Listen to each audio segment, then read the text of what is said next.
Olá, Fabiana, bom dia. Olá, Luiz Geraldo, bom dia aos ouvintes. Fabiana, estava lembrando do começo do nosso papo político de ontem, quando eu dizia das confusões de Caldas Novas. Elas continuam, né, Fabiana? Prefeito já voltou, né? Pois é, já voltou, Luiz, e por uma questão burocrática ali, de prazo mesmo, né? A justiça, a defesa dele entrou com um recurso e a justiça entendeu que não poderia mesmo ter havido a publicação antes do fim do recesso. Então ele retorna, mas também só fica por um tempo e depois vai ser afastado de novo.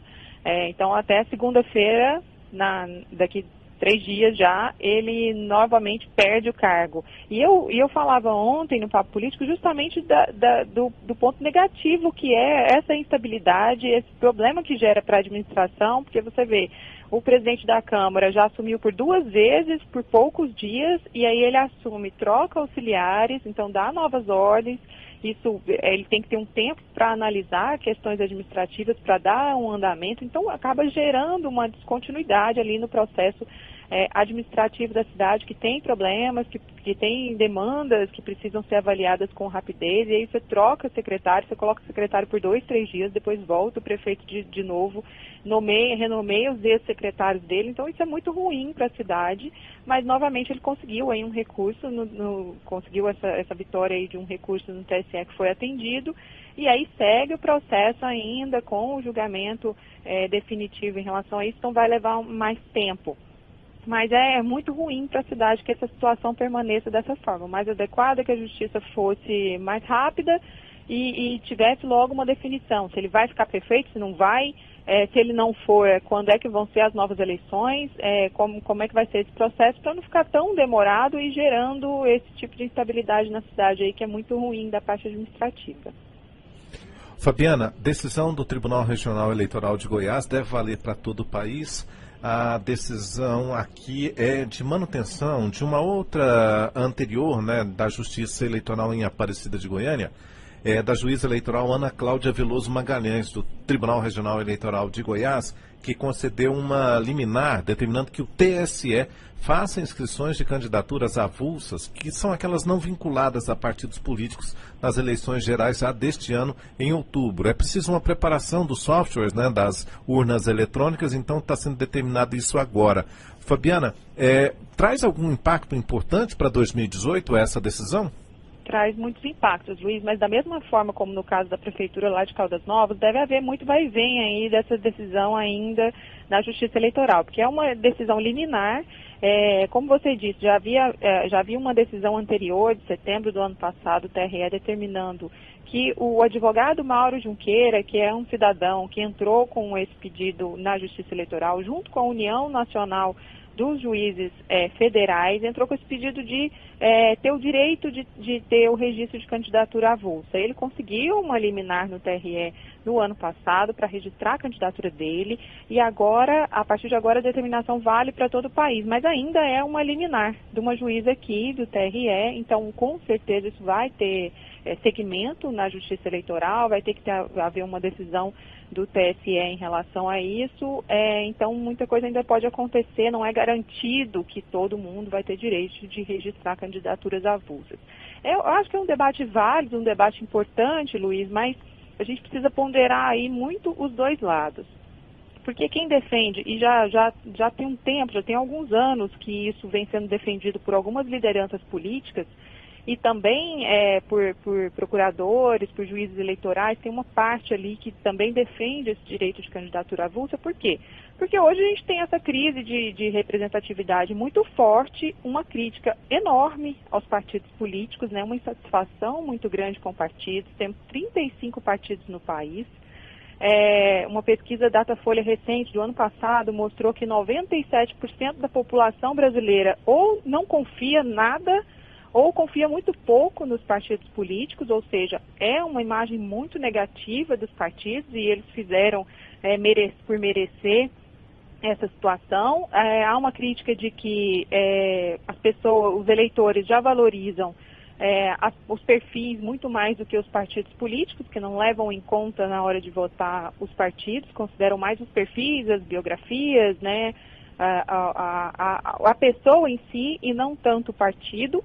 E também há uma crítica em relação à falta de espaço que os partidos dão para que novas lideranças sejam candidatos, entrem na política. Então, a gente tem aquela coisa de o controle de alguns caciques e de familiares desses caciques em alguns partidos, na maioria dos partidos, e aí eles acabam não dando o espaço aos novos, a quem tem interesse em entrar, e acabam não dando abertura, até às vezes até dão o espaço, mas não dão a estrutura suficiente para disputar a eleição, para ganhar um espaço na política de fato. Então, que a abertura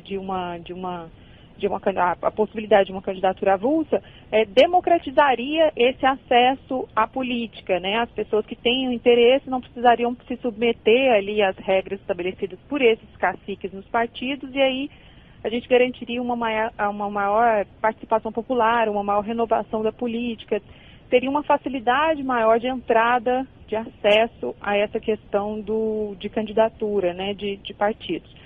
Só que aí, de outro lado, tem outros argumentos que são desfavoráveis a essa possibilidade de candidatura avulsa, e aí vale a discussão se não é mais adequado a gente tentar arrumar medidas e meios e instrumentos para fortalecer, para reduzir, em primeiro lugar, o número de partidos políticos, que são muito, 35 partidos é um excesso, reduzir e torná-los mais fortes, e não, ao contrário, ajudar a enfraquecer os partidos. Então, há uma discussão importante sobre isso que eu acho que precisa ser considerada também.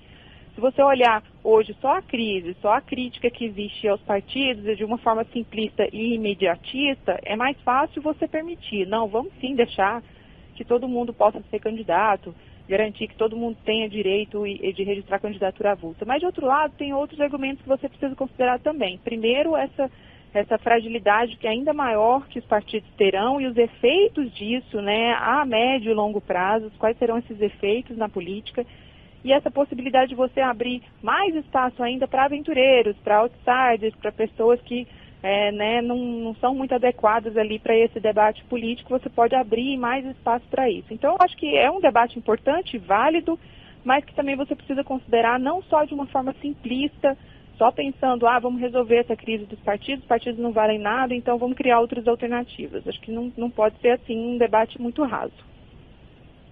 O assunto da semana, Fabiana, qual foi, hein? Nós tivemos aí a movimentação ainda, né, em busca desse líder aí do prefeito na Câmara, essa discussão que acaba ficando para segunda-feira agora, essa movimentação do aumento da tarifa do transporte coletivo, e apenas se fala mais uma vez em aumento de tarifa, né, são os assuntos que mais chamaram a atenção na política, né?